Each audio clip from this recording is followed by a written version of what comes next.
United Financial Group, c'est la gestion fiduciaire du patrimoine. Ce sont les investissements dans l'élaboration des produits innovants d'une nouvelle génération. UFG, c'est les domaines et les technologies les plus prometteurs, ainsi que la médecine sûre et les développements IT dans le domaine de blockchain.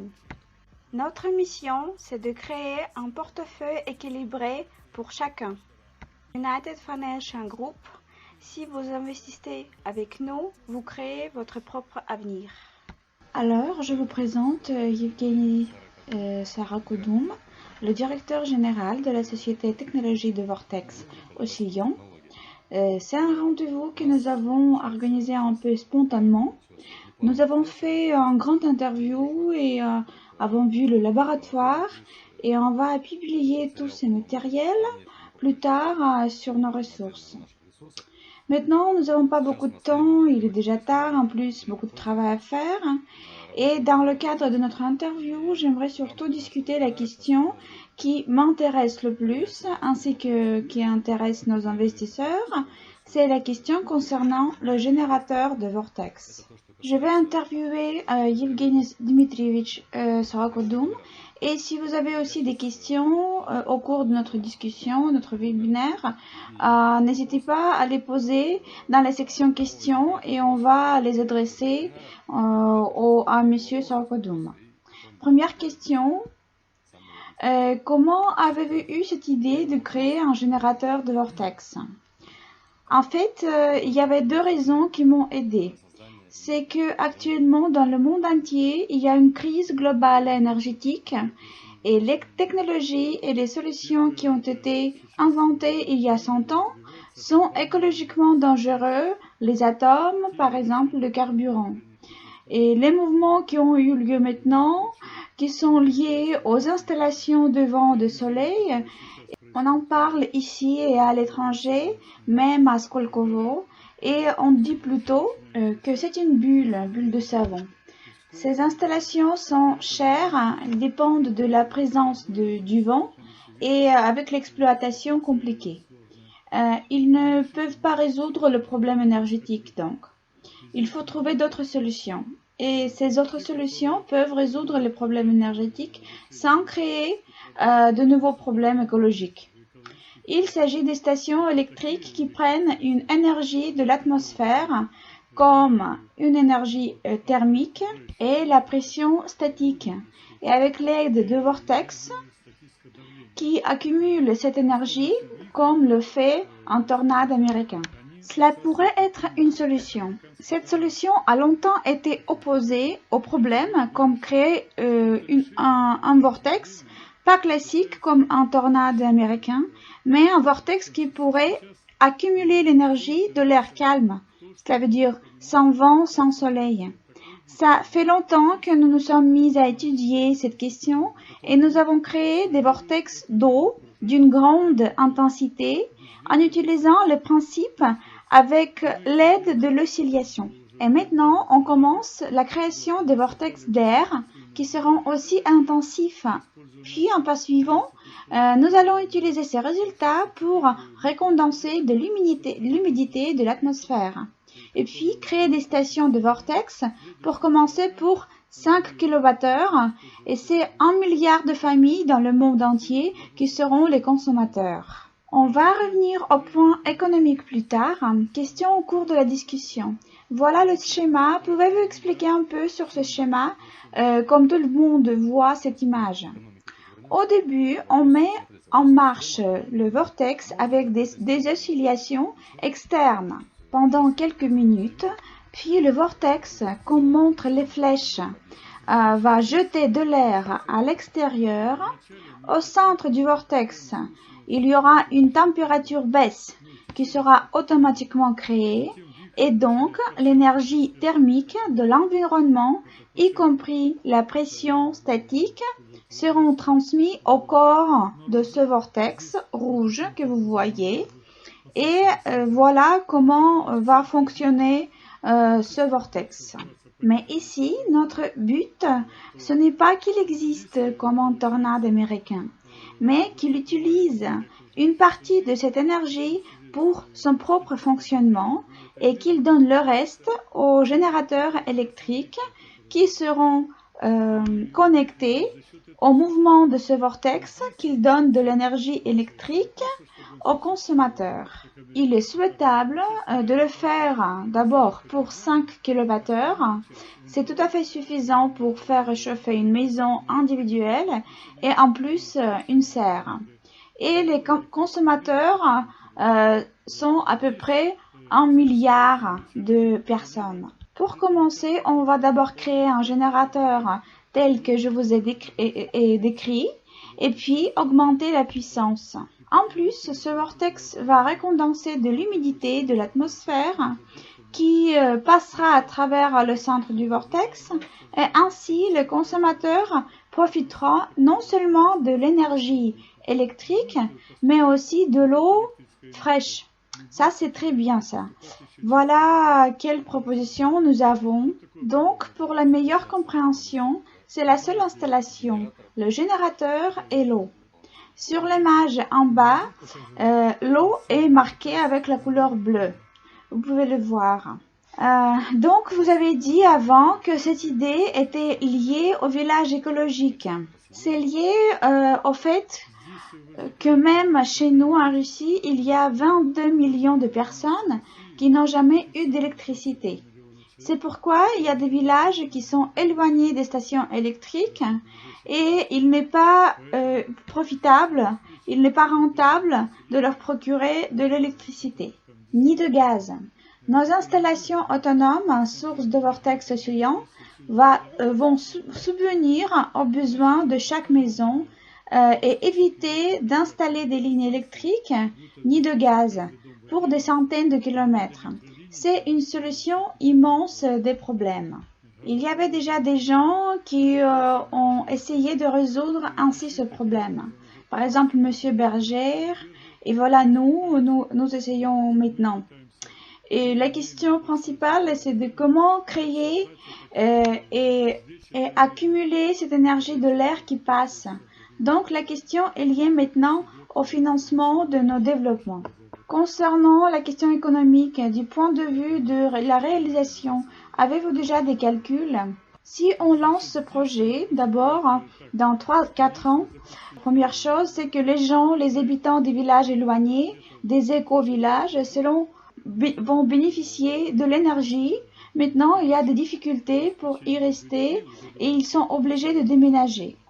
En plus, le profit après ces 5 kWh, dans les chiffres de 10 millions de dollars annuels minimum net, après la production de ces installations basées sur les technologies de vortex. Donc, c'est la solution des problèmes pour les éco-villages et un profit pour la société qui le produit. D'après ce que je comprends, du point de vue de la fabrication, c'est pas trop compliqué à le fabriquer. C'est surtout les lois physiques qui sont compliquées ici. Ils sont plus compliqués que dans les installations de soleil, etc. Pour la fabrication, la construction, c'est beaucoup moins cher et plus simple qu'une station de vent ou de soleil, par exemple. Donc, ce qui est compliqué, ce sont les lois physiques. Autrement dit, de créer un mini-tornade qui prendra de l'énergie et de la transmettre au consommateur. Et la production finale est assez simple. Quand vous avez vu notre vortex d'eau, la construction est assez simple. S'il y a quelqu'un qui a des questions, n'hésitez pas à les poser.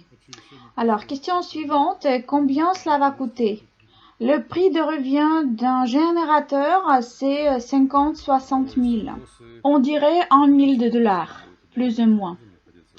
C'est tout à fait faisable pour une personne ou une famille.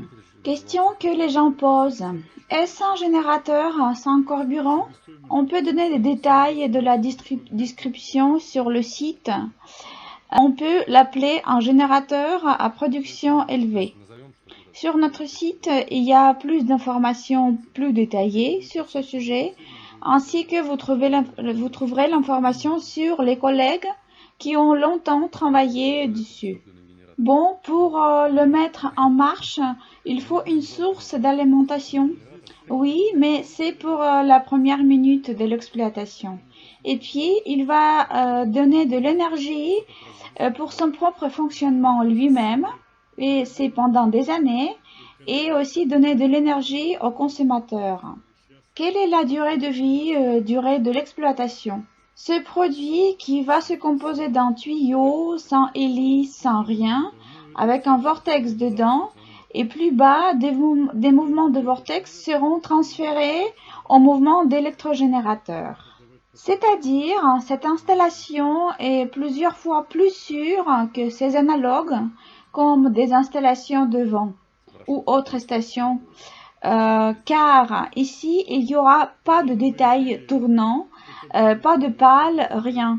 Il y a des cylindres passifs qui seront cachés pour éviter que ce vortex grandisse et devienne un grand tornade. Est-ce que cet appareil va produire un bruit fort? Non, pas de bruit dans les générateurs de 5 kWh. Si on parle de l'avenir, quand on va inventer des centaines de mégawatts, le bruit sera grand, comme un tornade américain. Mais pour le moment, on ne prend pas ces projets. Pour le moment, on fabrique des générateurs de la puissance 5 kWh. Et puis, on va réfléchir à des installations plus puissantes. Est-ce qu'il y a déjà des prototypes actuellement? Nous avons créé des vortex d'eau. Maintenant, on travaille sur les vortex d'air qui sont plus compliqués, mais nous savons comment le faire.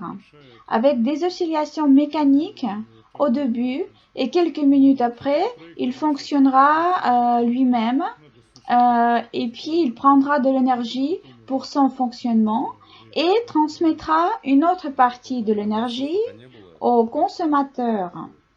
Question suivante. De combien de moyens vous avez besoin pour la réalisation du projet? Et on ne va pas vous donner de chiffres pour le moment, car nous sommes encore au cours de faire des calculs.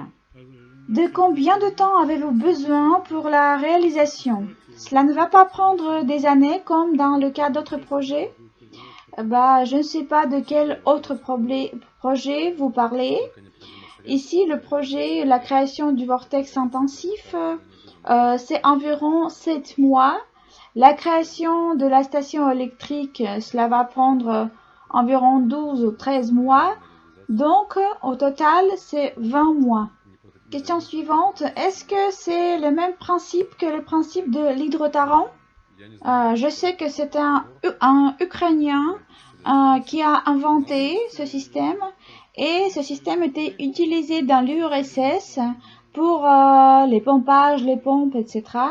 Mais ces systèmes n'utilisaient pas d'énergie, ne prenaient pas d'énergie de l'environnement. Donc, c'est pas le même système que notre système. Nous, on va faire autre chose. Le cœur de vortex va être oscillé, va bouger constamment. Grandir et diminuer. Ici, on prend l'exemple de vortex d'eau. On le voit déjà. Il fonctionne sans la participation d'autres moyens. C'est la structure du vortex qui fait naître ce comportement. Et comme ça bouge, et de nouveaux états, à cause du tuyau Venturi et autres, apparaissent, cela va permettre de prendre de l'énergie de l'environnement et qui va passer à travers le centre du vortex. Donc, elle entre du bas et elle sort à l'extérieur. Et elle donne de l'énergie thermique et de la pression statique. Ces énergies sont déjà utilisées dans le monde. Par exemple, l'énergie thermique, on la voit dans les pompes thermiques, le facteur d'amplification n'est pas grand et elle n'est pas autonome. Et nous, on va créer l'appareil autonome. Quand la pompe thermique se met en marche avec l'aide du compresseur du réseau, tandis que nous, on va créer le système autonome qui se mettra en marche à cause de l'utilisation de l'énergie thermique. En plus, il y a l'énergie de la pression statique qui est utilisée maintenant dans le monde sous la forme, par exemple, des bombes à vide. Notre vortex sera de la taille modeste, la taille de la barrique de 200 litres. Notre vortex de 5 kWh. Bien sûr que nous n'allons pas provoquer les explosions comme des bombes à vide, qui est, il faut dire, de la taille immense. Elle couvre environ 300 mètres. Donc, on va utiliser ces méthodes dans les objectifs pacifiques pour procurer de l'énergie aux consommateurs. Question suivante. Quand peut-on lancer la production? À environ 2 ans après le début du travail. D'abord, il faut créer un prototype, puis une première partie des générateurs, etc. L'équipe de développeurs est placée dans les régions de Moscou, au bord du réservoir Istrinskaya. Quel est le délai de la garantie pour la station? Cette station va être exploitée des dizaines de fois plus longtemps que d'autres stations. Il n'y a pas de détails qui risquent de se casser. Question liée à la fabrication du prototype. Il y a deux étapes prévues.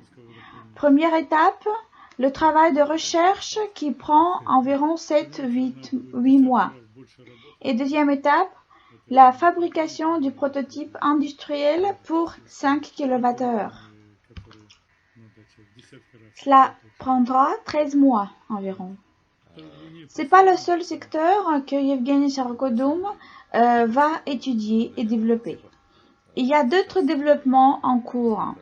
Par exemple, la création d'un appareil volant et aussi de la pompe à bout, qui est meilleure que tout ce qui est fabriqué en ce moment.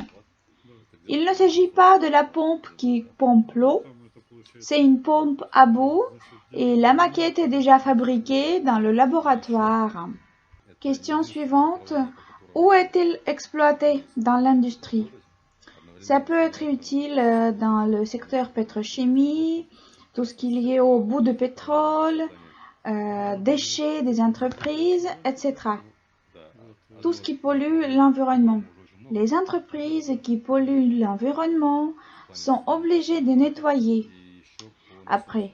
Et cela prend du temps. Et ils le font avec du retard et puis payent des amendes. Donc, les domaines d'application sont assez variés. En plus, les appareils qui sont fabriqués actuellement, s'il y a plus de 30% de pollution, ces appareils se cassent. Et nos appareils, nos installations vont tenir jusqu'à 100% de pollution. Question suivante. Est-ce que les véhicules qui versent du béton, le mécanisme dans leur construction n'est pas pareil? Il s'agit de la pompe. Dans les véhicules pareils, il y a la pompe à piston. Mais on peut admettre que notre pompe peut être exploitée aussi. Il va diluer le béton et le pomper avec les pierres, par exemple. Ainsi, on peut faire sortir du fond de sapropelle. C'est un engrais très précieux. Donc, notre pompe peut être appliquée dans plusieurs secteurs. Question suivante. Est-ce que l'équipe de professionnels est déjà formée à 100% et avez-vous l'intention de recruter, d'embaucher encore du personnel? Je travaille dans ce secteur depuis l'époque soviétique et maintenant la question d'embaucher des gens me semble problématique. Car le niveau de la formation professionnelle que nous voyons après les universités est très bas. De l'autre côté, quand on forme une collective pour le travail commun, comme l'étude de construction, calcul, etc., Je ne demande pas que cette personne soit le spécialiste dans l'énergie de vortex. Il me faut voir le spécialiste dans son secteur, par exemple, résistance des matériaux, études de construction, exploitation des appareils radiotechniques qui seront appliqués dans les expériments. Et cette conception d'embaucher des gens montre l'efficacité. On sera donc reconnaissant s'il y a des spécialistes qui nous appellent pour proposer leurs services. C'est un grand problème de choisir les ingénieurs compétents, les constructeurs compétents, des spécialistes pour faire des calculs informatiques, etc. C'est étonnant, mais il y a des problèmes avec de bons spécialistes. Même pour trouver un maçon compétent, on peut faire une annonce et ne trouver personne. Il y avait des candidats qui voyaient la brique, par exemple, la deuxième fois dans la vie. Donc, on cherche des bons spécialistes, vraiment. Maintenant, il y a énormément de juristes, d'économistes, et il y a un manque d'autres spécialistes. Question suivante. Est-ce qu'il n'y aura pas de problème pour obtenir la permission pour l'installation du générateur pareil à Moscou? Tout d'abord, il faut dire que nous n'allons pas être concurrents à Gazprom, par exemple, parce que l'installation du générateur de 5 kWh pour les villages éloignés dans toute la Russie, Gazprom et autres ne sont pas intéressés à installer l'électricité pour une dizaine de maisons qui se trouvent très loin. Deuxième chose, nous n'utilisons pas de matière combustible ni nuisible. Nous utilisons l'air de l'atmosphère, d'où on prend l'énergie thermique et la pression statique. Donc, cela ne fait pas de mal du point de vue écologique. Il n'y a pas de raison pour ne pas nous délivrer la permission. Question liée à notre BOM. La promotion est en cours, les certificats sont déjà prêts, mais comme notre webinaire n'est pas consacré au BOM, M. Sorokodum propose de mélanger le BOM et utiliser les moulins aussi pour fabriquer. À propos, il y a un extrait de plantes médicales dans le BOM. M. Sorokodum ajoute qu'il a reçu pour la Lettonie, comme résultat des oscillations, un extrait très économique. M. Sorokodum dit que nous ne sommes pas les spécialistes dans le BOM, mais nous sommes les spécialistes en tout ce qui est lié au broyage, mixage, pompage. Et s'il y a le secteur où on peut appliquer nos technologies, on peut le faire, pourquoi pas. On peut proposer à une entreprise qui fait des extractions. Comme nous ne sommes pas les médecins, nous ne produisons pas d'extrait. Mais le client qui peut fixer les exigences pour l'appareil, soit c'est le moulin, soit c'est le mélange, et on le fera. Question suivante. De quelle taille sera le générateur? Bon, comme on a déjà dit, ce sera comme une barrique de 200 litres pour 5 kWh. Si on prend 10 kWh, comme 2 barriques. On peut les installer au grenier, dans la cour, où vous voulez. Nous n'avons pas besoin de vent ni de soleil. Il faut seulement que le vortex prenne de l'air et donne de l'énergie.